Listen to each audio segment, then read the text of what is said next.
Our Team Hochberg Traffic Center, here is Jim Telemonte. On Chicago's South Side, streets are closed around 50th and Michigan Avenue. There's an active police response. Officers and a SWAT team are dealing with a man inside with a gun, and we're told a bulletproof vest. It's an active situation. Avoid the area. Grays Lake 83 is closed between Peterson at 137 for rail crossing work. Inbound Eisenhower, traffic is sluggish, 9th Avenue to Des Plaines Avenue. It's 30 minutes from 390 to downtown, outbound 28. Inbound Stevenson, heavy traffic starts around Harlem. 33 minutes, 355 to Lakeshore Drive, outbound 28 minutes. Inbound Ryan, it's congested mainly in the express lanes between Pershing and the Stevenson. That's traffic. I'm Jim Talamonte on AM 560 The Answer. Chicago's Morning Answer continues next. In our 1-hour heating and air conditioning weather center, partly sunny. It will be a pleasant day and a high of 84, partly cloudy, 67 overnight. High of 91 with afternoon thunderstorms tomorrow. Currently 62. Next news coming up at 7. Breaking news as it happens. And Chicago's Morning Answer with Dan and Amy continues next on AM 560, The Answer. Listen to AM 560, The Answer, online at 560theanswer.com, on the AM 560 mobile app, on your Alexa-powered smart speaker, on TuneIn, iHeart, and radio.com. Only the biggest stories, only the biggest guests, and only the biggest opinions. This is AM 560, The Answer. Good morning, Dan and Amy. This Saturday, show your support for those who protect and serve our communities, along with AM 560. At the Back the Blue ride at Woodstock Harley-Davidson, starting at 9:30 a.m.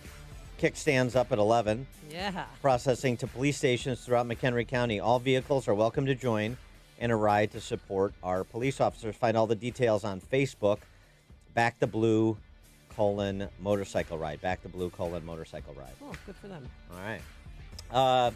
I spoke with University of California at Berkeley Law Professor John Yu yesterday on my syndicated program. Other show. You're cheating on me. It's okay. And I asked him what he thought of the D.C. Court of Appeals holding in a 2-1 decision. I'd like to get more information on the one holdout that Federal District Court Judge Emmett Sullivan cannot play both judge and prosecutor at a trial. I think they reached the right call. If you look at the opinion, it makes clear that the power to prosecute is an executive power. It's given in the Constitution to the president and the president alone. And what the court says is if the president, acting through the Justice Department, chooses to drop charges, the defendant certainly not going to complain. They agree. Mr. Flynn here agreed the charges should be dropped. Then there's no case.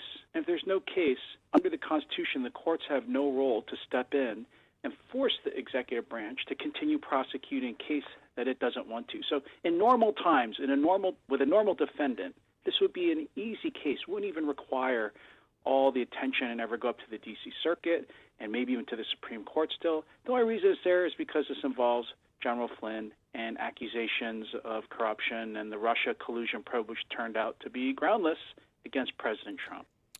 For more on the topic, we're pleased to be joined again by Matthew Whitaker, former acting Attorney General of the United States and Chief of Staff to the Attorney General, author of the recently released Above the Law, the inside story of how the Justice Department tried to subvert President Trump, obviously the Justice Department in the previous administration. Matthew Whitaker, thanks for joining us. Appreciate it. Always enjoy being with you guys. Hello, Amy. Hello. So did Professor Yu have it about right with respect to the D.C. Circuit Court of Appeals opinion on the Flynn matter? Yeah, Professor Yu is a very smart gentleman who was in the Office of Legal Counsel in the Bush administration, and he knows the law, and the law is very clear. This is not a complicated case. It's very simple. Judge Sullivan needs to dismiss this case now that the Court of Appeals has ordered him to do that.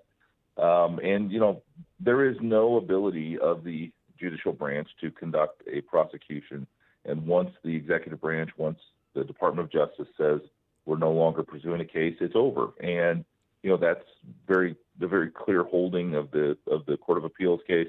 I hope that Judge Sullivan doesn't press for the full appeals court, what's called an en banc hearing, because then that obviously will lead to the Supreme Court, which will ultimately rule in favor of General Flynn. And so, from what I can tell, this case is over. It should be dismissed as soon as today. And hopefully we can put this behind us and move forward. I'll tell you what, I don't know if it gets to the Supreme Court. I perhaps would be more worried because Justice Roberts seems to have a little Judge Sullivan in him, doesn't he? In terms of liking to usurp the authority of, in Justice Roberts' case, both the executive and the legislative branch. That's what he did with his DACA decision. These are some strange times where you have to have a circuit court. I'd be happy to come on your show another time and spend a half an hour talking about how we were all told that Judge Roberts was a conservative and the like. Right. But I think I think people like Justice Alito and others who have, and Roberts, quite frankly, and others that have served in the executive branch. This is really a no-brainer. No, I know. Judge Sullivan is making it so much more complicated than it actually is. I know this is. But you're right. This is you're right. It's not a slam dunk. This is like an episode of Police Squad, where we have to have a circuit court of appeals in this country make it clear that a judge can't be a prosecutor on a case in which he's presiding. I mean, what the hell are we talking about here? This is a joke, actually. Yeah, it is. It's become a farce, and it's too bad because what this does ultimately is it undermines the people's faith in the system to work. And if it doesn't work for General Flynn, then when the lights and the cameras are not on, what happens to individuals that are can't afford what the type of defense that General Flynn has essentially personally bankrupted himself buying in order to get to this point. And it's really extraordinary the resources he's been able to bring to bear to get to this point. Most defendants would never have been able to get to this point. Well, is there any way that the trial judge, Emmett Sullivan, will be forced to step down because of this bad behavior? No. I mean, if you mean step off the case, yes. He could be removed from the case. He's unfortunately these federal court judges, and a lot of them are my friends that I served with in the Department of Justice, and then they became judges. Have lifetime tenure, and there's very little we can do once we have a judge like Judge Sullivan that goes extrajudicial and doesn't follow the law. All that can be done is rebuked by their superiors in the Court of Appeals and the Supreme Court. But Amy, it's just unfortunate. There's several judges around the country that do these types of things more often than you would hope. He could be impeached. Oh, and he should be. Yeah, I mean, I'm not saying that. Yeah, I'm not saying that it's feasible, but I'm saying it's such a high-profile case. At some point, if it would be feasible, then somebody has to make a stand for the rule of law in this country, in addition to Attorney General Barr, and Emmett Sullivan would be a prime example to say we're not doing this anymore. We're not going to have judges behaving like this. We're not going to have the lines between the three co-equal branches of government bleed over in this way by one individual's fiat. That's insane, and we're going to hold people who try to do that accountable.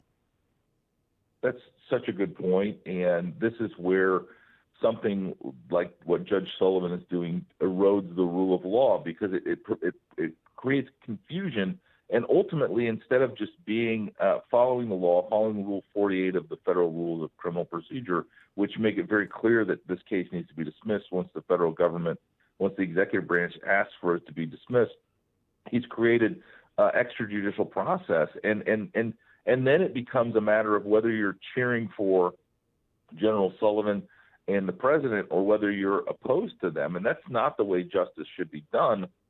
But ultimately, that's you have people that are experts in this that are, because they hate the president so much, because they want to continue the Russian collusion fable, they twist and contort themselves to try to get to the result that they want, and that can't be how the law works. And so you're absolutely right. The rule of law demands a speedy outcome consistent with the way it should work, and the way it should work is this case should be dismissed immediately. Do you think Michael Flynn will be rehired by President Trump, maybe work on his 2020 campaign?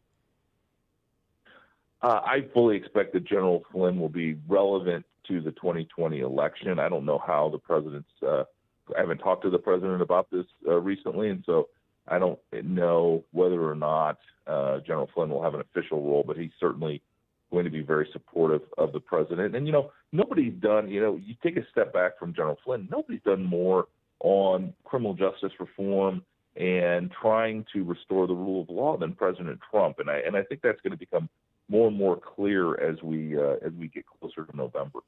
The drip of information about what the FBI and the Department of Justice under the previous administration was doing, more notes released that seem to indicate President Obama played a more direct role than previously reported with respect to the Flynn investigation and the larger Russian collusion investigation.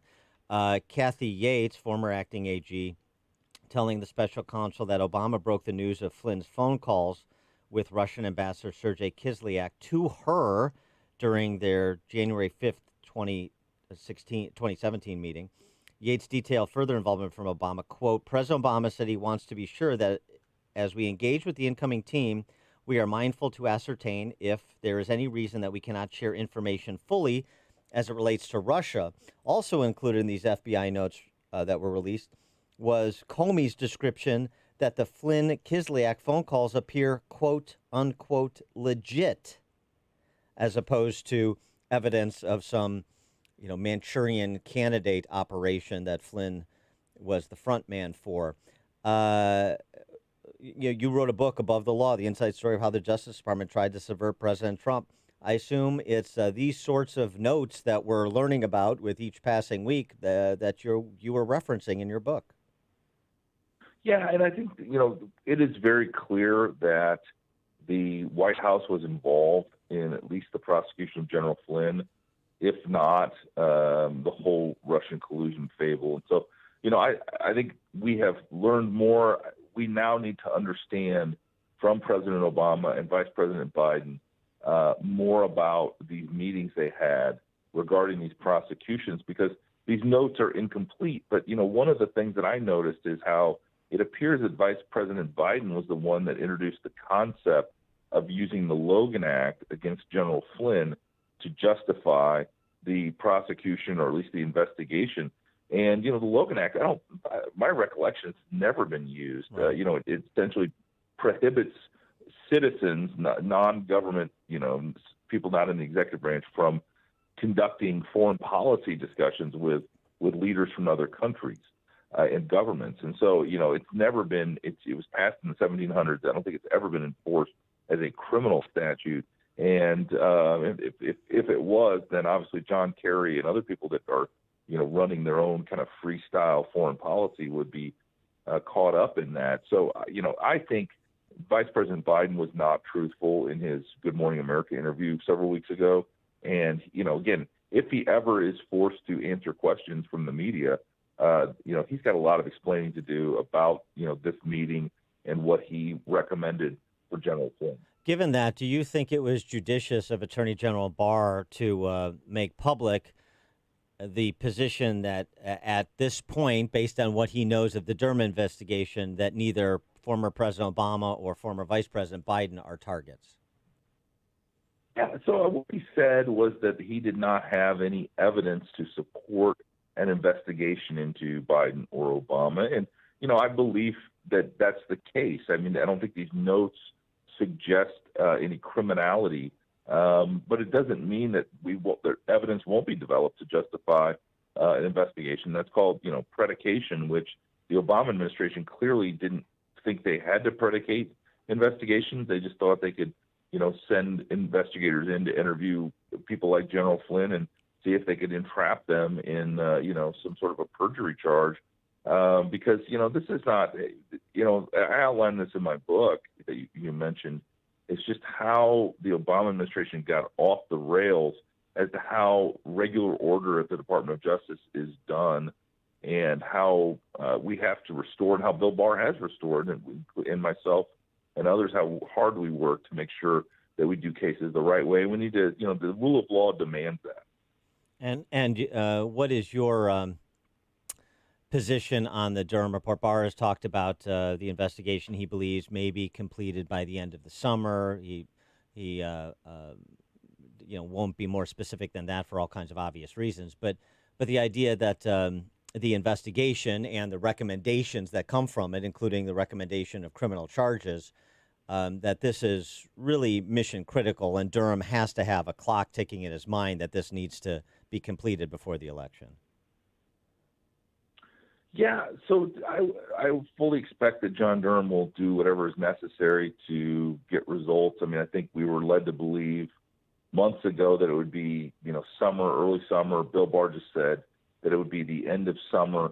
I expect the first thing we'll see out of Durham is possibly charges brought against people who may have committed crimes, whether that's the FBI attorney that changed a document as part of the FISA application, or whether that's other intelligence community officials who leaked classified information. But I expect the first thing we'll see from Durham are charges, and then I expect his report will follow on after that. But it's going to be very interesting to see.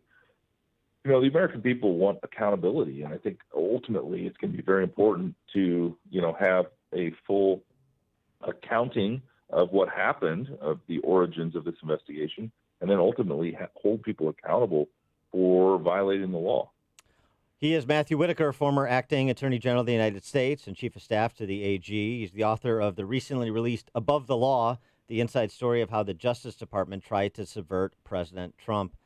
Matt, thanks for joining us again. Appreciate it. All right. Thank you. Glad to be with you. And he joined us on our turnkey.pro answer line. You've made the switch, and it feels so good. You've switched to Chicago's Morning Answer on AM 560. The Answer. The Lou Dobbs Financial Report is brought to you by Signature Bank, helping local businesses succeed. Visit signaturebank.bank for your commercial banking needs.